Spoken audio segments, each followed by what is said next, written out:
interpretation. Konsep, kalau konsep itu ya isi pikirannya, isi gagasannya, itu biasanya konsep-konsep. Kemudian asumsi, tadi sudah saya jelaskan ya tentang asumsi. Tadi pemahaman-pemahaman awal sebelum dia melakukan aktivitas pemahaman yang saat ini dilakukan, itu asumsi. Asumsinya apa? Dia kok memahami begitu? Kemudian implikasi. Kalau implikasi ini efeknya. Kalau pikirannya kita anggap benar, kira-kira akibatnya untuk masyarakat seperti apa? Itu implikasi. Kemudian point of view. Point of view itu dari sudut mana kita memahaminya. Oh ya, kalau dilihat dari sisi itu sih, memang Indonesia ini termasuk maju. Tapi kalau dilihat dari ininya, ya masih banyak yang harus ditingkatkan lagi. Nah, ini point of view. Kemudian jangan lupa juga purpose. Purpose itu tujuan. Apa sih tujuannya kita membahas ini? Ingin mengkritik, ingin mendukung, atau ingin menjernihkan permasalahan, atau hanya sekedar tahu saja. Ini harus jelas. Karena kadang-kadang kita melakukan aktivitas berpikir serius, tapi tidak jelas targetnya apa, tujuannya kemana. Nah, ini namanya purpose. Kalau semuanya jelas, nah ini kan berarti mudah dipahami, mudah masuk ke ranah kritis. Ini unsur-unsur berpikir kritis. Jadi kalau teman-teman sedang menanggapi sebuah gagasan, ingin menilai, coba rincilah unsur-unsurnya. Question, information, interpretation, concept, assumption, implication, point of view, dan purpose. Pertanyaannya cocok apa enggak, datanya valid apa tidak, pemahamannya sesuai, nyambung apa tidak, isi pikirannya, maksudnya bagaimana, asumsi-asumsi yang dia pakai apa, dampaknya kira-kira apa nantinya, sudut pandang yang dia gunakan apa, tujuannya apa. Nah, ini unsur-unsur berpikir. Kalau hasilnya sesuai dengan standar, berarti dia benar. Kalau tidak, ya berarti keliru.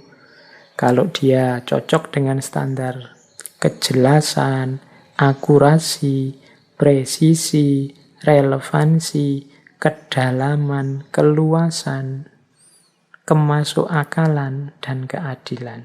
Kalau ini masuk ke kriteria-kriteria ini, berarti gagasan tersebut bisa kita anggap benar.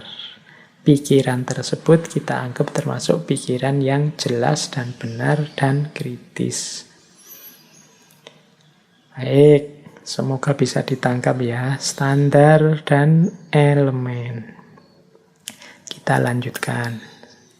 Nah, ada beberapa perilaku atau sikap yang harus kita hidupkan saat kita melakukan aktivitas berpikir kritis. Ini seperti dialog kemarin ya, saya bagi 3. Perilaku kritis sebelum berpikir, perilaku kritis saat kita berpikir, dan perilaku kritis setelah kita berpikir. Oke, ambil nafas sebentar. Boleh minum kalau yang sudah menyiapkan minum. Nah, sebelum berpikir, ini semoga kita bisa menghidupkan perilaku-perilaku yang positif ini. Jadi sebelum berpikir itu maksudnya ya sebelum kita masuk ke ranah berpikir kritis. Yang pertama apa? Terbuka. Openness. Terbuka itu berarti kita mau menerima masukan, menerima data dari mana saja. Jadi menggali informasi seluas mungkin. Kadang-kadang kita menyampaikan cara berpikir mbok kita ini yang terbuka, yang inklusif itu. Kalau diucapkan enteng, tapi begitu dijalani prakteknya agak susah. Apalagi keterbukaan terhadap orang atau kelompok orang yang kita benci. Itu biasanya kita sudah sama sekali mata dan telinga kita tertutup. Jadi pokoknya kalau dari dia atau tentang dia pasti salah dan jelek.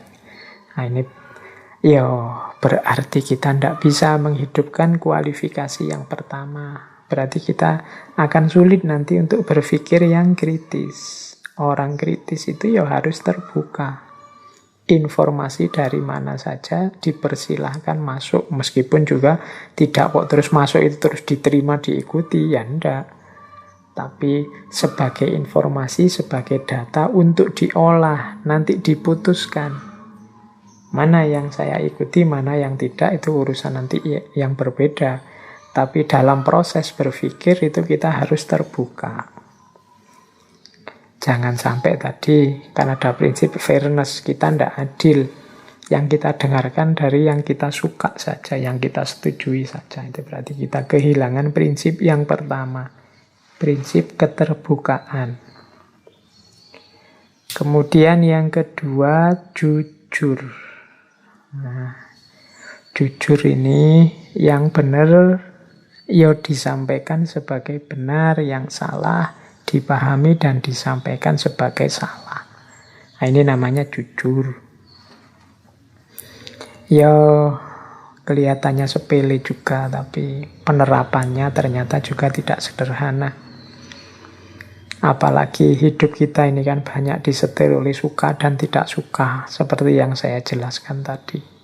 Tentang yang tidak kita sukai, ya biasanya kita ini tidak adil. Kalau sudah tidak adil, ya berarti tidak jujur.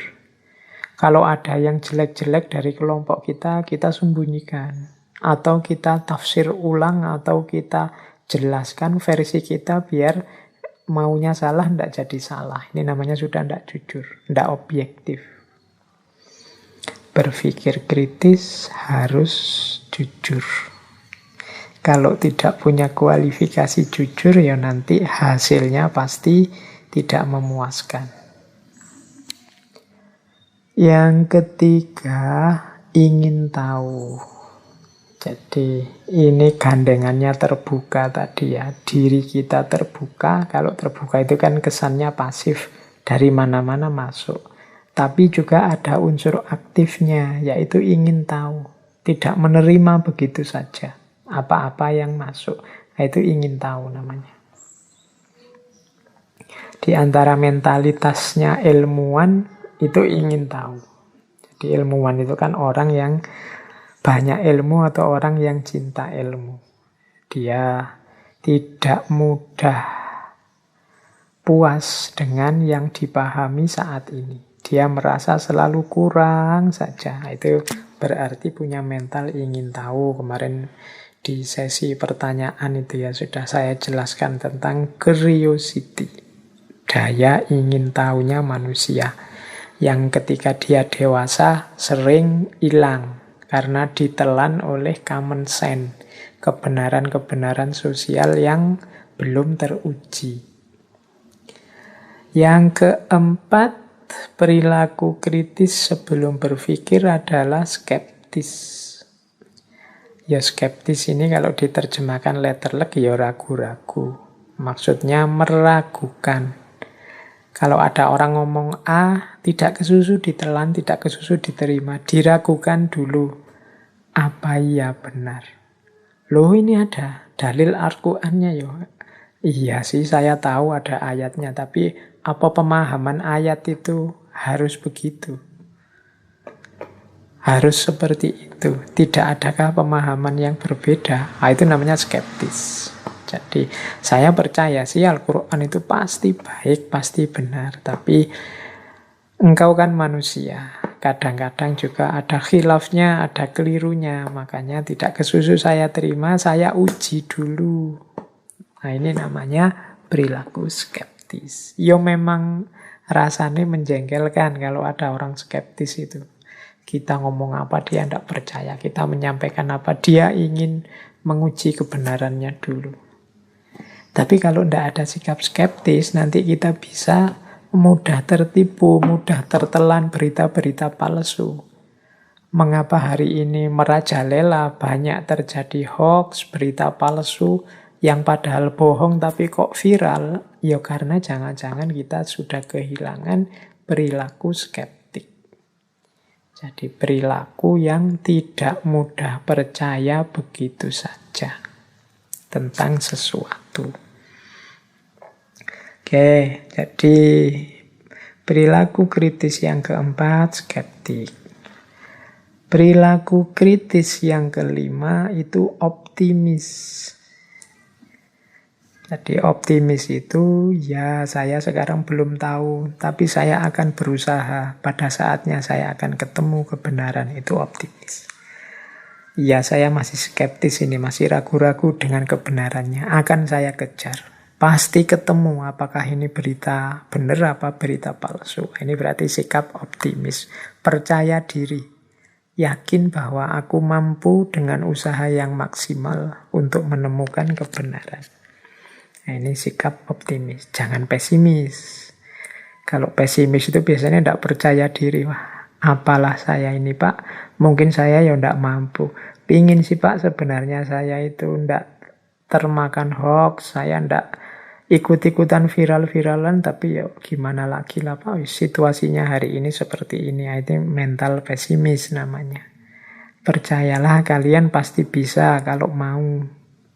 Kalian pasti mampu kalau memang niat.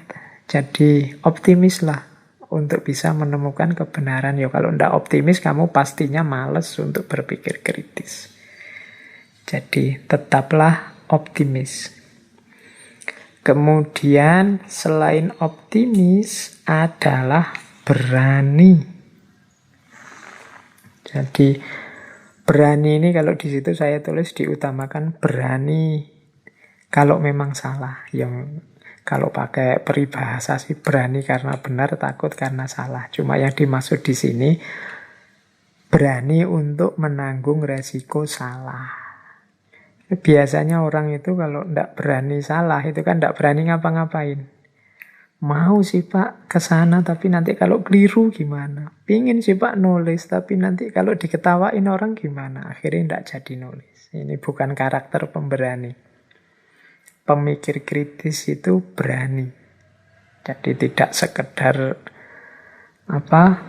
pasrah saja mengikuti pikiran orang lain, dia juga berani untuk melakukan analisis, melakukan evaluasi, membangun gagasannya sendiri. Nah nanti kalau salah gimana? Ya kalau salah diluruskan. Pasti banyak orang yang bersedia meluruskan. Jangan minder. Kadang-kadang kita itu sebenarnya tahu, tapi tidak mau tampil karena tidak percaya diri. Karena pesimis dan tidak berani. Ini kalau saya sambung dengan teorinya Imam Ghazali yang tadi saya sebut di depan, yang seperti ini itu adalah orang yang tidak tahu kalau dia itu sebenarnya tahu. Jadi orang ini tidak sadar, kamu itu sudah pinter, kamu itu sudah mampu, kamu itu sudah ngerti. Tapi karena engkau tidak percaya diri, karena engkau pesimis, akhirnya engkau tidak berani melakukan hal-hal yang positif, yang konstruktif, yang manfaat untuk umat dan masyarakat sekelilingmu. Beranilah. Kalau versinya Imam Ghazali, ya menghadapi orang semacam ini itu seperti orang tidur. Orang tidur berarti apa? Bangunkanlah. Sadarkanlah dia bahwa dia mampu. Sampean itu hebat kok. Ilmumu sudah tinggi, wong sudah ikut ngaji filsafat berapa ratus sesi. Kalian sudah mampu. Tinggal beranilah dan optimislah. Nah ini perilaku berpikir yang tergolong kritis. Dan yang terakhir, kalau ini pastinya ya, sabar dan tangguh. Jadi tekun, telaten. Ya memang kadang dalam proses berpikir yang kritis itu ada jatuh bangunnya. Jadi Ada kalanya kita berhasil menemukan kebenaran, ada kalanya tidak ketemu-ketemu sampai kita capek, sampai dipending, sampai wah. Tapi kita tetap harus sabar dan tangguh. Sebagaimana saya sebut tadi, kebenaran ini fitrah. Fitrah kita adalah hidup dalam kebenaran. Kita tidak akan betah hidup dalam kesalahan. Maka kita harus sabar dan tekun mengejar kebenaran. Oke, jadi itu perilaku-perilaku kritis yang harus kita hidupkan sebelum berpikir. Selanjutnya, kalau ini perilaku kritis saat berpikir.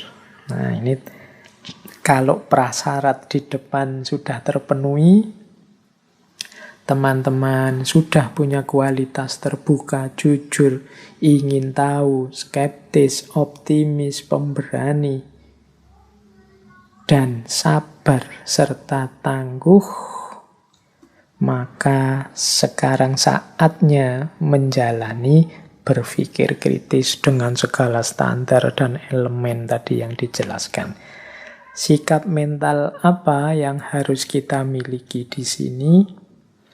Di catatan saya, saat kita berpikir, perhatikan beberapa karakter yang harus kita miliki. Yang pertama apa? Spekulatif. Nah, ini saya tidak tahu ya, istilah spekulatif ini kesannya kadang-kadang negatif.